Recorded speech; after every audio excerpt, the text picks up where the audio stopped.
తెలంగాణ రాష్ట్రంలో వివిధ గ్రామాల్లో పనిచేస్తున్నటువంటి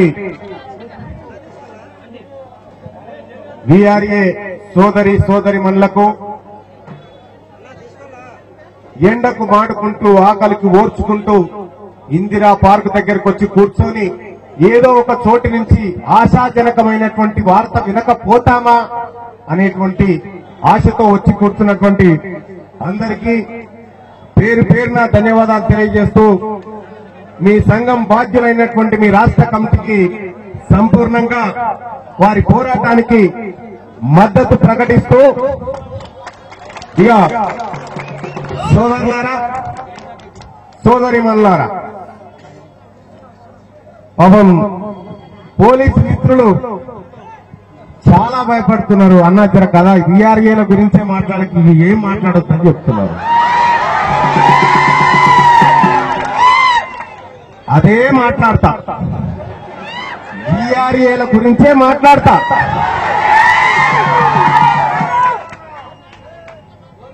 వాస్తవానికి కొన్ని ప్రధానమైనటువంటి డిమాండ్ చాలా మంది వక్తలు వచ్చిరు, మాట్లాడిరు, పోయినారు. వాళ్ళ స్థాయిలో మేము ప్రయత్నం చేస్తామని చెప్తా ఉన్నారు. తీన్మార్ మల్లన్న ప్రయత్నం చేయాల్సి వస్తే ఆ అవకాశం లేకుండే నాకు ఇప్పుడు. సరే పోయినారు సార్ అంటే పోయింది కాబట్టి అవకాశం ఎక్కడున్నా మాత్రం తప్పకుండా మాట్లాడాలని చెప్పి నేను నిర్ణయం తీసుకున్నా ఈ విషయంలో. ఇక ముఖ్యమంత్రి గారికి భయం, తీన్మార్ మల్లన్న సమరపండ పోతే కొంత పరిశానకు. ఇక్కడ వీఆర్ఏలు చెప్తున్నటువంటి మాట ఒక ప్రధానంగా ఒక 5 డిమాండ్లు ఉన్నట్టుంది. డిమాండ్లు ఉన్నాయి. ఒకటి, పే స్కేల్ కు సంబంధించినటువంటి జీవో విడుదల చేయమని చెప్పి ఒక డిమాండ్ చేస్తా ఉన్నారు. ఒక్క జీవో విడుదల చేసి సరిపోతుందా, అమలు కూడా కావన్నా? మరి ఇది రాయాలిడా, అమలు చేయాలని రాయాలి. జీవో ఏంటి పొద్దుగానే ఇస్తా అంటాడు ఆయన. ఇక రెండోది, 55 సంవత్సరాలు పైబడిన వీఆర్ఏ వాళ్ళ వారసులకు ఉద్యోగాలు ఇవ్వాలంటున్నారు. ఇది ముఖ్యమంత్రి గారు చెప్పినటువంటి మాట. ఈ డిమాండ్లు ఎందుకైతే ఇది డిమాండ్లు కాదు, ఇవి అమలు చేయాల్సినటువంటి అంశాలు, ముఖ్యమంత్రి చెప్పాల్సినటువంటి అంశాలు ఇవన్నీ. ఇక్కడ 55 సంవత్సరాలు నిండినటువంటి వీఆర్ఏలు ఎవరైతే ఉంటారో వాళ్ళ వారసులకు ఉద్యోగాలు ఇస్తామని చెప్పి గౌరవ ముఖ్యమంత్రి గారు అసెంబ్లీలో ప్రకటించిన తర్వాత అది పక్కకు పెట్టి వీఆర్ఏ కొడుకు వీఆర్ఏ ఉద్యోగం వేయడం విషయం పక్కకు పెట్టి తన పోస్టు తన కొడుకు ఎత్తుకోవడానికి ప్రయత్నం చేస్తా ఉన్నాడు ముఖ్యమంత్రి. తన కొడుక్కి వారసత్వంగా ముఖ్యమంత్రి పోస్టును కట్టబెట్టాలని చూస్తున్న సారు మరి ఈ వీఆర్ఏలకు రావాల్సినటువంటి వారసత్వమైనటువంటి ఉద్యోగాల విషయంలో నువ్వు ఎందుకు మాట్లాడతావు అని నేను అడుగుతున్నా. ఇక అర్హత కలిగిన వీఆర్ఏలకు ప్రమోషన్ ఇవ్వాలన్నటువంటి మాట ముఖ్యమంత్రి గారు కూడా చెప్పింది. గతంలో ఇన్నట్టున్నా టీఎస్పీఎస్సీ పరీక్ష రాస్తే ప్రమోషన్లు కూడా ఇస్తామని చెప్పి ఏదో మాట చెప్పినట్టు అనిపించింది నాకు కూడా. అయితే ఇక్కడ ఉన్నటువంటి వీఆర్ఏ సోదరిమణులారా, కనీసం 10వ తరగతి చదువుకున్న వాళ్ళు ఎంతమంది ఉన్నారో చేయలేవట్రు, గట్టు చూపెట్టు. కనీసం 10వ తరగతి చదువుకున్న వాళ్ళ సంఖ్య ఇంతమంది ఉంది. సోదరులారా, 10వ తరగతి చదివినటువంటి బిడ్డలు మాకు పే స్కేల్ కావాలంటా ఉన్నారు, మాకు ఉద్యోగ భద్రత కావాలంటా ఉన్నారు, మా పిల్లలకు మా వారసత్వ ఉద్యోగం కావాలంటా ఉన్నారు. అయితే వీళ్ళకు ప్రమోషన్ ఇవ్వాలన్నా వద్దా అనేది ఎవరు డిసైడ్ చేస్తారో? 5వ తరగతి చదివిన ఎర్రబల్లి దయాకర్ రావు.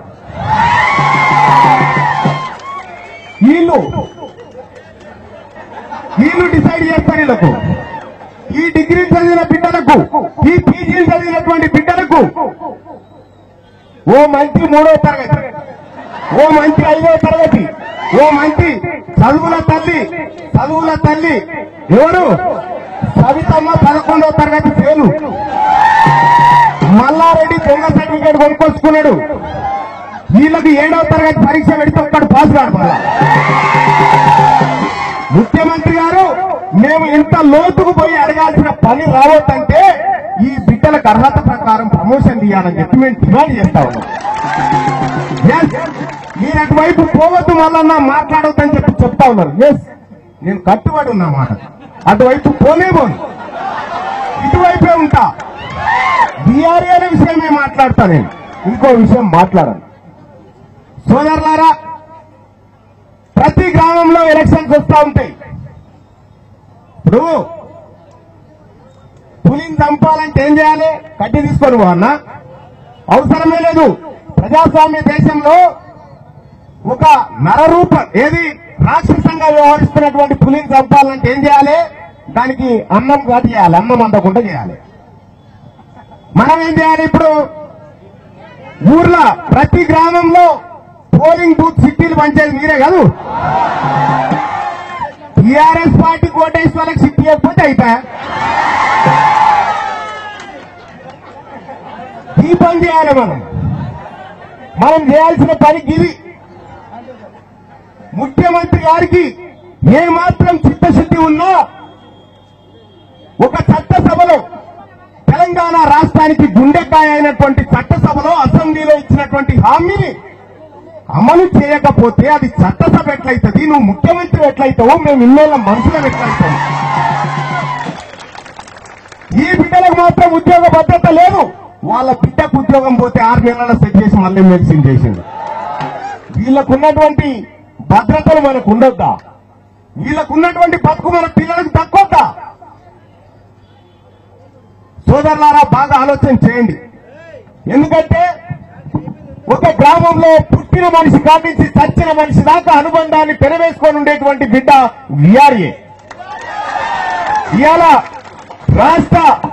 రాష్ట్రంలో ఉన్న రెవెన్యూ శాఖ మంత్రికి ఈ భూములు కొలతలు ఎన్ని కొలతలు అయితే ఎక్కడం అనేది తెలియదు, కానీ మీకు ఎరక.